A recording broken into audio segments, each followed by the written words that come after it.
मनुष्य के जीवन में दुख का निर्माण कैसे होता है।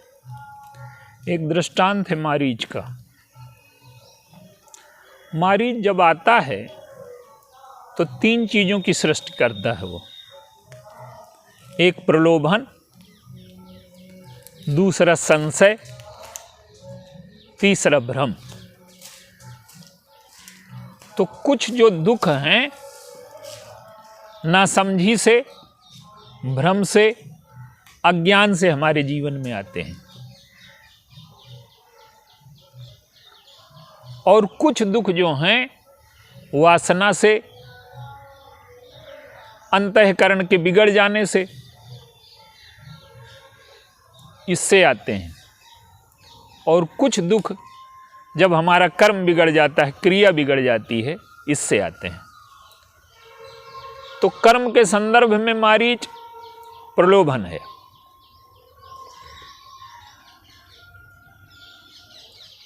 भक्ति के संदर्भ में संशय है, और ज्ञान के संदर्भ में भ्रम है। और मनुष्य के जीवन में दुखों की जो सृष्टि इन्हीं 3 कारणों से होती है। अन्य भी कारण होते हैं पर ये प्रमुख कारण है। तो मारीच जब आया, रावण ने भेजा है इसको। हमारे जीवन का मोह। लंका से 2 चीजें आई, पहले शूर्पणखा, फिर मारीच। एक कामिनी, एक कंचन, जो हमारे जीवन को निर्धारित करते हैं। और अगर कामनी और कंचन हमारे जीवन को निर्धारित करते हैं तो हमारे जीवन में सुख की संभावना नहीं है। तो जब शूर्पणखा आई तो उसे भगवान राम लक्ष्मण जी ने ये दिखाया कि माया का जब प्रलोभन आए तो उसे जीते कैसे। और मारीच जब आया तब ये दिखाया कि जब माया का प्रलोभन आए तो उसमें फंस करके व्यक्ति दुख कैसे पाता है। शूर्पणखा आती है। शूर्पणखा क्या है? शूर्पणखा वासना है। रुचिर रूप धरि प्रभु पहीं आई, बोली बचन बहुत मुस्काई। वासना का जो सौंदर्य है वो नकली है, लेकिन इसे वही व्यक्ति देख सकता है जिसके जीवन में विचार है, जिसके जीवन में भक्ति है। और ये कौन है तीनों? भगति ज्ञान वैराग्य जनु सोहत धरे शरीर। एक तो उनका भौतिक रूप है, एक आध्यात्मिक रूप है, एक तात्विक रूप है। रूप तो कई हैं प्रभु के। तो आध्यात्मिक रूप में ये हैं भक्ति ज्ञान वैराग्य। तो जब माया का आकर्षण आया तो भगवान राम ने सीता जी की तरफ देखा। सीतई चितई कही प्रभु बाता। तो जब हमारे जीवन में माया का आकर्षण आए तो हम भक्ति की ओर देखें, वासना का आकर्षण आए तो भक्ति की ओर देखें। तो जब भक्ति की ओर देखेंगे तो वासना का आकर्षण हमारे जीवन में समाप्त हो जाएगा, नष्ट हो जाएगा। तो कैसे वासना से बचा जाए ये भगवान ने शूर्पणखा के प्रसंग में बताया। अब देखिए, लक्ष्मण जी के पास भेजा। लक्ष्मण जी हैं वैराग्य और भगवान राम ज्ञान हैं। तो ज्ञान और वैराग्य दोनों के बीच में जब माया आ जाती है तो उसकी वास्तविकता प्रकट हो जाती है।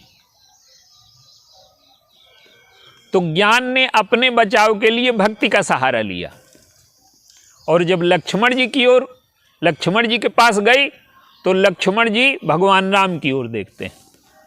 प्रभु बिलोक बोले मृदुबानी। तो वैराग्य जब ज्ञान में स्थिर रहेगा तो वो प्रलोभन में, आकर्षण में न फंसेगा। ज्ञान और वैराग्य एक दूसरे के पूरक हैं हमारे जीवन में। हम जान लें कि ये चीज़ अच्छी है, ये चीज़ बुरी है, तो बुरी को छोड़ दें, ये वैराग्य है। अच्छी को ग्रहण कर लें, ये ज्ञान है।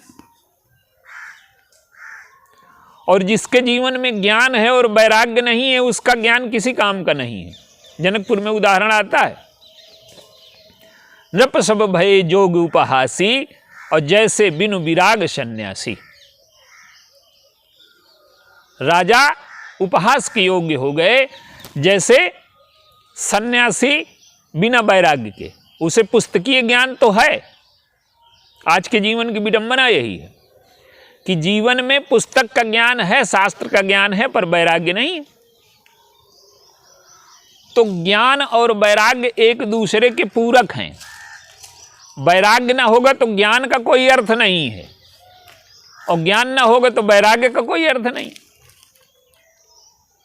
ज्ञान ही से तो पता चलता है कि क्या छोड़ना है, क्या ग्रहण करना है। तो लक्ष्मण जी और भगवान राम ज्ञान वैराग्य हैं, और सीता जी हैं भक्ति। तो ये तीनों जीवन में जब होते हैं, तब हमारा जीवन सुख से परिपूर्ण होता है, आनंद से परिपूर्ण होता है, तृप्त होता है। हमारे जीवन को अर्थ इन तीनों के रहने से मिलता है।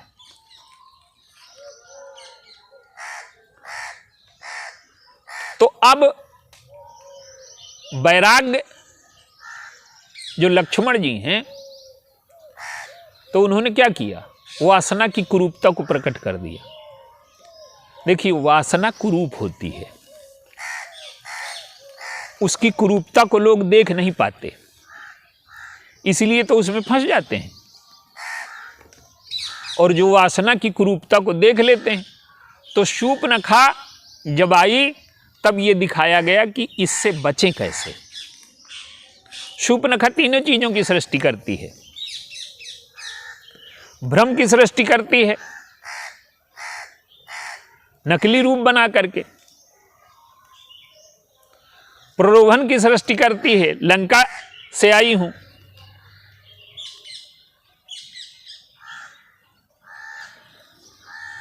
भ्रम की, प्रलोभन की, संशय की, तीनों की सृष्टि करती है। और आप देखिए, भगवान राम ने जब लक्ष्मण जी की ओर भेजा, तो लक्ष्मण जी ने उसके नाक कान काट लिए। माने हमारे जीवन में शूर्पणखा कौन है? शूर्पणखा है। हमारे जीवन में वासना की आवश्यकता है, लेकिन वासना जब सीमा से बाहर हो जाती है तो हमारे जीवन में समस्या खड़ी करती है। और शूर्पणखा अनियंत्रित वासना है, अनियंत्रित प्रलोभन, अनियंत्रित वासना। तो ये जो नियंत्रण में वासना रहती है, तो उसकी आवश्यकता है जीवन में, लेकिन नियंत्रण से बाहर हो जाए। आज क्या हो रहा है कि वासना अनियंत्रित होने की वजह से परिवार का स्वरूप नष्ट हो रहा है। पश्चिम में परिवार का स्वरूप नहीं बचा, क्योंकि वासना अनियंत्रित हो गई। लोभ अनियंत्रित हो जाएगा तो समाज का स्वरूप बिगड़ जाएगा। वासना अनियंत्रित हो जाएगी, काम अनियंत्रित हो जाएगी, तो परिवार का स्वरूप बिगड़ जाएगा। तो शूर्पणखा से दिखाया कि जब वासना का आक्रमण हो, अविद्या का आक्रमण हो, तो भ्रम से, प्रलोभन से, वासना से हम कैसे बचें। और इसका दूसरा पक्ष भगवान राम ने दिखाया कि जब जीवन में भ्रम, प्रलोभन, आकर्षण हमारे जीवन में आता है, मारीच तीन चीज़ों की सृष्टि करता है। जैसे शूर्पणखा कर रही थी, वैसे मारीच भी तीन चीज़ों की सृष्टि करता है। उसका रूप नकली है, उसका आकर्षण है। वहाँ तो कैसे बचा जाए, इसका भगवान ने दिखाया इसको करके, और कैसे व्यक्ति फंस करके दुख पाता है, इस मारीच प्रसंग में दिखाया। वहाँ सीता जी को देख करके वासना के आकर्षण से बचना है, और यहाँ सीता जी ने खुद देख लिया। सुनहु देव रघुबीर कृपाला, यही मृग कर अति सुंदर छाला। अब देखिए, सोने का मृग नहीं होता। जो चीज अवास्तविक है, अगर हम उसके पीछे पड़ जाएंगे, इसी को भ्रम कहते हैं। और अवास्तविक चीज तो मिलनी नहीं, जो है ही नहीं वो मिलेगी क्या। तो संसार में अधिकांश लोगों का जो दुख है वो अवास्तविक चीजों के पीछे पड़ना है। आप देखिए, पत्नी है तो अपनी पत्नी से जो मिल सकता है वही दूसरों की मिल सकता है, लेकिन अपनी पत्नी से नहीं मिला तो हमें लगता है कि दूसरों की पत्नी से मिल जाएगा। जो आकर्षण है ये भ्रम है और अधिकांश लोग इसमें फंस जाते हैं। हमें अपने धन से नहीं दूसरे, तो ये जो जीवन में स्थिति है, जो चीज अवास्तविक है, इसी का स्वरूप नारद जी के प्रसंग में दिखाया गया कि विश्व मोहिनी है वो माया। लेकिन जो नगर पहले नहीं था बाद में दिखा, तो जो चीज है ही नहीं उसको हम पाने का प्रयास करेंगे तो रोने के अलावा क्या है। तो संसार में अधिकांश चीजें ऐसी कल्पित होती हैं जिन्हें पाने में हम जीवन नष्ट कर देते हैं। तो जो कल्पित है, जो अवास्तविक है, जो माइक है, उसको समझ लें ज्ञान से और वैराग्य से छोड़ दें तो हमारे जीवन में संतुलन रहेगा। लेकिन भगवान राम मारीच के पीछे भगे।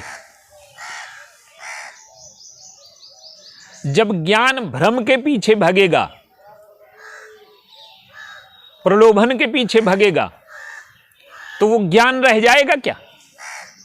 ज्ञान का तो अर्थ है कि भ्रम को पहचान लेना।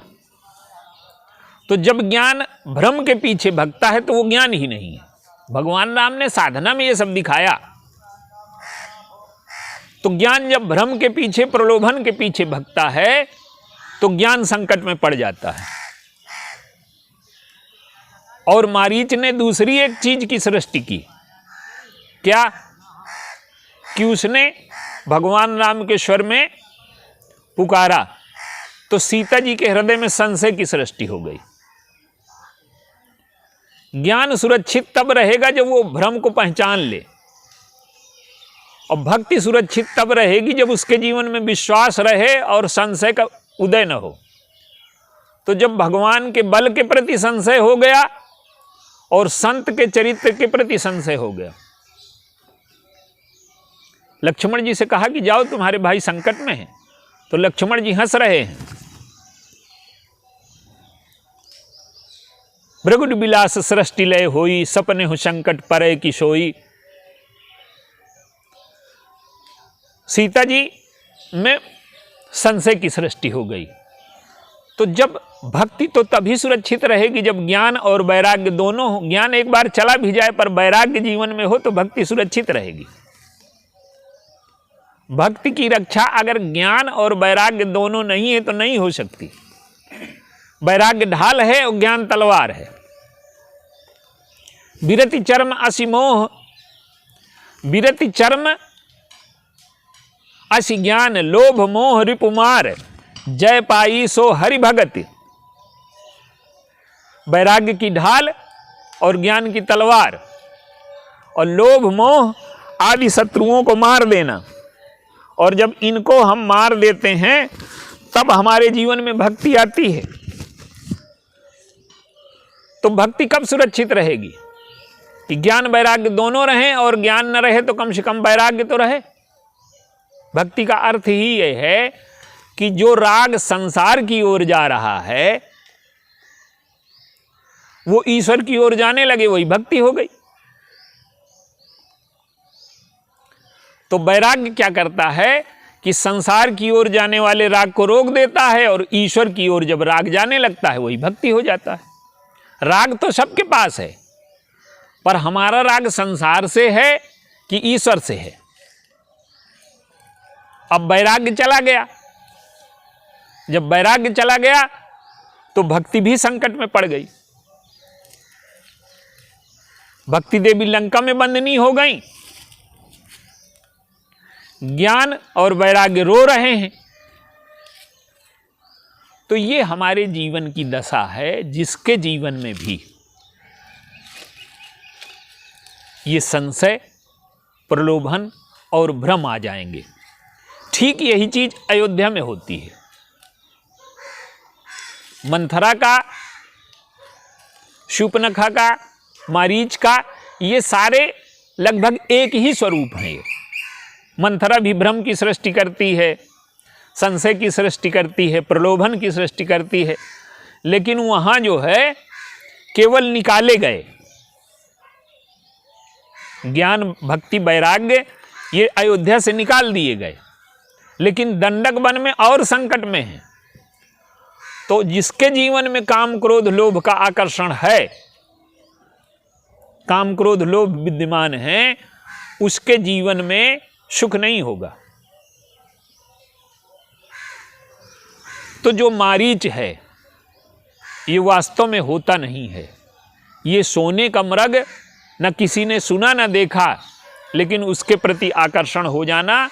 तो हमारे जीवन में जो प्रलोभन है ये भी अनेक समस्याओं की सृष्टि करता है। प्रलोभन आएगा तो वैराग्य न रहेगा, संशय आएगा तो भक्ति न रहेगी, और भ्रम आ जाएगा तो ज्ञान न रहेगा। तो ये जो मारीच है हमारे जीवन में समस्याओं की सृष्टि करता है।